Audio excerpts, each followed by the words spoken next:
Animal review. Ranbir Kapoor ने एक दमदार और थकाऊ फिल्म में दमदार अभिनय किया। Animal review. पिता पुत्र की इस बेहद हिंसक एक्शन ड्रामा में सांस लेने के लिए भी समय नहीं मिलता। लंबाई, हिंसा, प्यार, जुनून और विषाक्तता और आघात को भड़काने के लिए बनाया गया तीखा ड्रामा, यही सब कुछ है जिसे संदीप रेड्डी वांगा ने लिखा, निर्देशित और संपादित किया है। पिता पुत्र की इस बेहद हिंसक एक्शन ड्रामा में सांस लेने के लिए भी समय नहीं मिलता। बूढ़े आदमी की पत्नी बीच बीच में कुछ बोलने की कोशिश करती है, लेकिन बुरी तरह विफल हो जाती है। पति उसे चुप करा देता है। बेटे की पत्नी के पास कहने के लिए बहुत कुछ है, लेकिन वो अपने पति और दर्शकों पर जो भी खोखली बातें थोपती है, वो सिर्फ खोखली बातें हैं। सती शैली के ढेरों के साथ रणबीर कपूर अभिनीत इस फिल्म की बेलगाम अतिशयता बस चलती ही रहती है और बिल्कुल भी रुकने का नाम नहीं लेती। जब नायक की बड़ी बहन कॉलेज में परेशान होती है, तो वो एक स्कूली छात्र है जो अधिकार की भावना से ग्रस्त है। बंदूक लेकर उसकी कक्षा में घुस जाता है और कई राउंड फायर करता है। उसके पिता उसे कड़ी फटकार लगाते हैं और उसे अपराधी भी कहते हैं, लेकिन लड़का सजा से परे है। उसका मानना है कि जब उसकी बहन मुसीबत में हो तो उसके लिए खड़ा होना एक आदमी के लिए बिल्कुल ठीक है। बाकी की जहरीली फिल्म नायक के लिए बहाने पेश करती है, जिसे स्पष्ट रूप से मनोवैज्ञानिक देखभाल की आवश्यकता है। रणबीर कपूर ने एक शक्तिशाली अभिनय किया है, जिसे अनिल कपूर ने पारंपरिक उत्साह के साथ समर्थन दिया है। लेकिन क्योंकि फिल्म मुख्य रूप से समस्याग्रस्त साधनों और प्रवृत्तियों द्वारा संचालित है, इसलिए दोनों सितारों के प्रयास केवल बेकार ही जा सकते हैं। जब दोनों अपना माल बेच रहे होते हैं, तो आप दूर देखना चाहते हैं। एक लड़के की अपने सुपर अमीर उद्योगपति पिता के लिए उन्मत्त आराधना की कहानी, जिसके पास अति प्रवाहित पुत्रवत उत्साह का प्रतिदान करने का समय नहीं है, लगभग 3.5 घंटे लंबी है। लेकिन यही एक कारण है कि एनिमल एक थका देने वाली फिल्म है। हर तरह से ये इंद्रियों पर एक बड़ा हमला है। एनिमल एक ऐसी फिल्म है जो हमें ये विश्वास दिलाती है कि एक प्यारे बेटे के लिए उन लोगों से निपटने के लिए पागल हो जाना कोई बड़ी बात नहीं है, जो उसके पिता और उसकी 2 बहनों की भलाई के लिए खतरा पैदा करते हैं। चूंकि परिवार पर हर तरफ खतरा मंडराता दिखता है, इसलिए उसे जितना चाहे उतना असभ्य होने का लाइसेंस है। नायक रणबीर कपूर बहुत आगे निकल जाता है, ढेर सारा खून बहाता है, दर्जनों लोगों को मारता है, और जब उसे पता चलता है कि वास्तव में एक साजिश चल रही है ताकि उसके परिवार के मुखिया को खत्म किया जा सके और उसके स्वामित्व वाले स्टील प्लांट को लूटा जा सके, तो वो और भी गुस्से में आ जाता है। प्यार में भी इस मायवर दहाइवे लड़के के लिए शिष्टाचार के लिए कोई जगह नहीं है। वो प्यार में पड़ने के बजाय उसे पाने की कोशिश करता है। वो शादी का प्रस्ताव नहीं रखता, वो सचमुच इसकी मांग करता है। ऐसा लगता है कि उसे बस गीतांजलि, रश्मिका मंदाना नाम की लड़की से बिना किसी सवाल के वफादारी की चाहत है, जिसे वो स्कूल के दिनों में चाहता था। लेकिन जब से उसके नाराज पिता बलबीर सिंह ने उसे अमेरिका भेज दिया, तब से वो उससे नहीं मिला है। वो उम्मीद करता है कि वो एक नया जीवन शुरू करेगा, लेकिन कुछ भी नहीं बदलता। रणविजय सिंह वापस आ गया है और वो पहले से भी बदतर हो गया है। वो महिला बिना किसी शिकायत के साथ खेलती है। न केवल वो अपनी इच्छा शक्ति का प्रदर्शन नहीं करती है, बल्कि वो अपनी सगाई की पार्टी से बह जाने और अपने माता पिता की इच्छा के विरुद्ध शादी करने की संभावना से भी रोमांचित लगती है। वो खुद को ज्यादा महत्व नहीं देता। ऐसा नहीं है कि उसके पास कोई आवाज नहीं है, लेकिन उसके कथन और स्थिति उसके जीवन में उस आदमी के प्रति प्रतिक्रिया मात्र है, जो पूरी तरह से अपनी इच्छा से करता है और फिर दिखावा करता है कि उसके कार्य सहमति से हैं। जब वो अपनी पत्नी से दूर हो जाता है और दूसरी लड़की तृप्ति डिमरी के साथ संबंध बनाता है, तो वो उस तरह के अस्थिर तर्क को पेश करता है जो केवल उसके जैसा आदमी ही दे सकता है। अगर नायक जैसा है, तो क्या प्रतिपक्षी बॉबी देओल, जो बेहद संक्षिप्त रूप में प्रभाव डालने के लिए संघर्ष करता है, कुछ अलग हो सकता है? वो नहीं है खलनायक। वह दूर स्कॉटलैंड में रहता है और अपने क्षतिग्रस्त दिल की इच्छा के अनुसार कुछ भी करता है। एनिमल के आधे से ज्यादा भाग जाने के बाद सामने आता है। पीछे न रहने के लिए शातिर खलनायक ये साबित करने में कोई कसर नहीं छोड़ता कि वो स्वास्तिक स्टील के मालिकाना हक वाले व्यवसाय समूह के वंशज रणविजय सिंह जितना ही खून का प्यासा है। दोनों आदमी एक घातक खूनी झगड़े में फंस जाते हैं। बलबीर सिंह अनिल कपूर पर उन लोगों द्वारा किया गया घिनौना हमला जो उम्रदराज टाइकून के व्यापारिक साम्राज्य पर नियंत्रण करना चाहते हैं, इतना जहरीला प्रतिशोध पैदा करता है कि हिंसा का एक अंतहीन चक्र शुरू हो जाता है। यह साबित करने के लिए कि ये एक मर्दाना दुनिया है, एनिमल में दो ऐसे आदमी हैं जो शारीरिक रूप से जितने विकलांग हैं उतने ही मानसिक रूप से भी जख्मी हैं।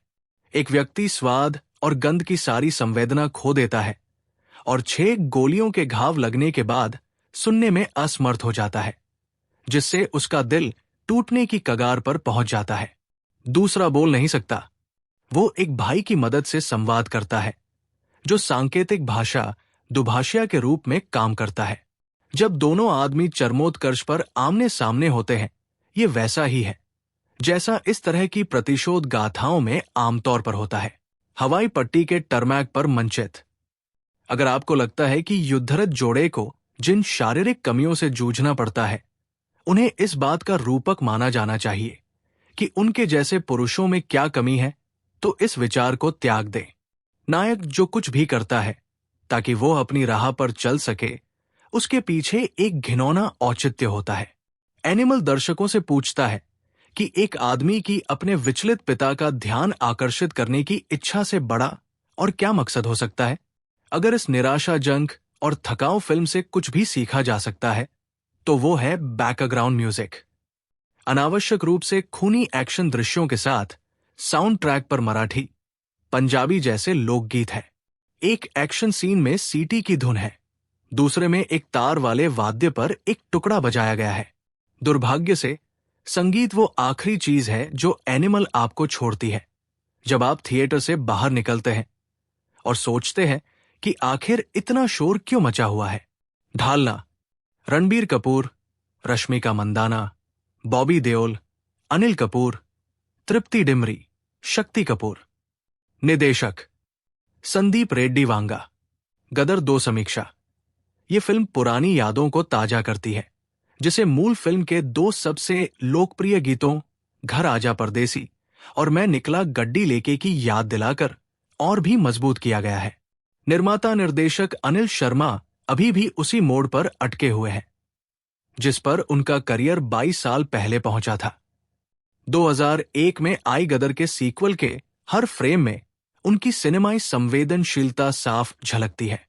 ये फिल्म पुरानी यादों को ताजा करती है जिसे मूल फिल्म के 2 सबसे लोकप्रिय गीतों घर आजा परदेसी और मैं निकला गड्डी लेके की याद दिलाकर और भी मजबूत किया गया है। मोंटी शर्मा का बैकग्राउंड स्कोर और अभिनय शैली उग्र और नाटकीय फिल्म में रेट्रो फील को और भी बढ़ा देती है। लेकिन कोई बात नहीं, दुनिया आगे बढ़ चुकी है। गदर 2 उन बदलावों से बेखबर लगती है जिन्होंने बॉलीवुड फिल्मों की पहचान को खत्म कर दिया है। बांग्लादेश के मुक्ति संग्राम के वर्ष में सेट की गई तीखी और थकाऊ गदर 2 साहसी ट्रक चालक तारा सिन्हा को अपने बेटे को एक खलनायक पाकिस्तानी जनरल के चंगुल से बचाने के लिए पाकिस्तान वापस भेजती है, जिसने भारत को धरती से मिटा देने की कसम खा रखी है। बुरे आदमी के पास जो कड़वाहट है उसके पीछे एक कारण है। उसके माता पिता विभाजन के दंगों में एक भीड़ द्वारा मारे गए थे। उसकी गुस्से भरी बयानबाजी उसे एक विचित्र कैरिकेचर में बदल देती है जो उस सजा का हकदार है जो उसे सनी देओल के अजेय नायक के हाथों सही समय पर मिलने वाली है। आदमी के मुंह से निकलने वाला एक भी शब्द समझदारी भरा नहीं लगता। तारा सिन्हा पाकिस्तान के अंदर एक सटीक हमला करता है और ठीक उसी समय ठीक उसी जगह पर उतरता है जहां उसका बेटा चरणजीत जीते सिन्हा उत्कर्ष शर्मा, जिसने 7 साल की उम्र में गदर में तारा सिन्हा और सकीना के बच्चे की भूमिका निभाई थी, पत्थर मारकर मार डाला जाने वाला है। एक बड़ी भीड़ उस युवक को मारने के कगार पर है, लेकिन विभाजन के तुरंत बाद के वर्षों में 40 पाकिस्तानी सैनिकों के हत्यारे के रूप में तारा सिन्हा की प्रतिष्ठा उसके आगे है। उसके आने से न केवल भीड़ रुक जाती है, बल्कि उस अवांछित आगंतुक को जनरल हामिद इकबाल, मनीष वाधवा के साथ गाली गलौज करने का मौका भी मिल जाता है। गदर 2 में सब कुछ ठीक वैसा ही है जैसा कि उस फिल्म में था, जिसका ये अनुसरण है। पाकिस्तानी जनरल तारा सिन्हा को एक चुनौती देता है, जो बाद के हैंडपंप धारक अवतार की याद दिलाती है, जो हिंदी फिल्म प्रशंसकों के दिमाग में अंकित है। वो कहता है, देखते हैं आज ये क्या उखाड़ता है। नायक उचित उत्साह के साथ चुनौती का जवाब देता है। वो बैलगाड़ी के पहिए को अपनी धुरी से खींचता है और भगवान कृष्ण के सुदर्शन चक्र की तरह अपने दुश्मनों पर फेंकता है, जबकि साउंड ट्रैक पर भगवद गीता का एक श्लोक बजता है। तारा सिंह ने इस अद्भुत करतब को कुछ अन्य करतबों के साथ दोहराया है। एक में वो बेसबॉल बैट की तरह एक बड़ा हथौड़ा उठाकर घुमाता है और कई लोगों के शरीर और अंगों को गंभीर नुकसान पहुंचाता है। फिर वो हमलावरों की भीड़ के खिलाफ एक पूरी घोड़ा गाड़ी को आक्रामक ढाल के रूप में इस्तेमाल करता है। जब तारा सिंह अपने रास्ते में आने वाले लोगों पर हथौड़े से वार करता है, तो उसका 2.5 किलो का हाथ अनिवार्य रूप से काम आता है और हथियार को कमजोर हाथों की तुलना में कहीं अधिक शक्तिशाली बना देता है। इन सभी के काम करने के लिए दर्शकों को लंबे समय से चले आ रहे बॉलीवुड की कहानी कहने के तरीकों से परिचित होना चाहिए, जो लोग समय में पीछे जाकर कुछ कर सकते हैं। वे वास्तव में गदर 2 के कुछ हिस्सों का आनंद ले सकते हैं। ये न भूलें कि हैंडपंप फिल्म में दिखाई देता है, लेकिन इस बार जमीन पर ही जड़ा हुआ है। पिछले 2 दशकों में ब्यास और चिनाब में बहुत पानी बह चुका है, लेकिन तारा सिन्हा की वीरता का खौफ अभी भी कायम है। इसे देखिए, खून के प्यासे तलवारधारी लोगों का एक झुंड उसका पीछा करता है, लेकिन जब उन्हें एक हैंडपंप दिखाई देता है तो वे स्तब्ध रह जाते हैं। ये तारा की पहुंच में है और वे जानते हैं कि वह इससे क्या कर सकता है। उसे इसे बाहर निकालने की भी जरूरत नहीं है। भीड़ उचित रूप से भयभीत होकर जल्दी से पीछे हट जाती है। ये सभी एक्शन हाई पॉइंट दूसरे भाग के लिए आरक्षित है। लगभग 3 घंटे की फिल्म का पहला भाग लाहौर में होने वाले बड़े विस्तारित प्रदर्शन को सेट करने के लिए समर्पित है। सनी देओल स्क्रीन पर छाए हुए हैं। गुस्से में या निराशा में चिल्लाने और धमकाने का अच्छा काम करते हैं, और जो पाकिस्तानी उनका पीछा कर रहे हैं, वे उस तबाही के लिए स्वस्थ सम्मान रखते हैं जो एक व्यक्ति सेना मचाने में सक्षम है।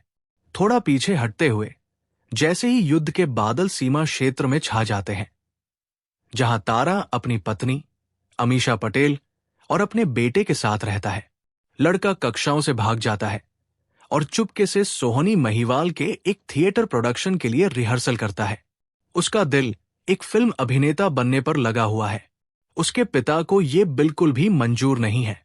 दोनों के बीच गुस्सा बढ़ता है। भारत और पाकिस्तान को अलग करने वाली एक पहाड़ी पर झड़प होती है। कर्नल देवेंद्र रावत, गौरव चोपड़ा के कहने पर तारा सिंह ट्रक ड्राइवरों के एक समूह को भारतीय सेना की मदद के लिए युद्ध के मैदान में ले जाता है। 3 नागरिकों सहित 8 लोगों को पाकिस्तानी सेना ने पकड़ लिया है। तारा सिंह गायब हो जाता है। गदर 2 में हम बनाम वे की द्विआधारी भूमिका निभाने का कोई मौका नहीं गंवाया गया है, जिसमें सीमा पार के लोग आमतौर पर मानवीय भावनाओं से रहित शैतान के रूप में सामने आते हैं। लेकिन कभी-कभी एक औपचारिक संतुलन बनाने के लिए फिल्म में एक आवारा परोपकारी को यहां और एक परोपकारी को वहां दिखाने की भावना विकसित होती है, क्योंकि पिता और पुत्र की जोड़ी पाकिस्तान से एक ही टुकड़े में बाहर निकलने की कोशिश करती है। गदर 2-3 श्रेणियों के लोगों के लिए है। सनी देओल के प्रशंसक, वे जो पुराने समय की बॉलीवुड की बेलगाम ज्यादतियों को याद करते हैं, और वे जो मानते हैं कि अपने पड़ोसी से नफरत करना एक ऐसी कहावत है जिस पर सिनेमा घर में जयकारे लगाए जाने चाहिए।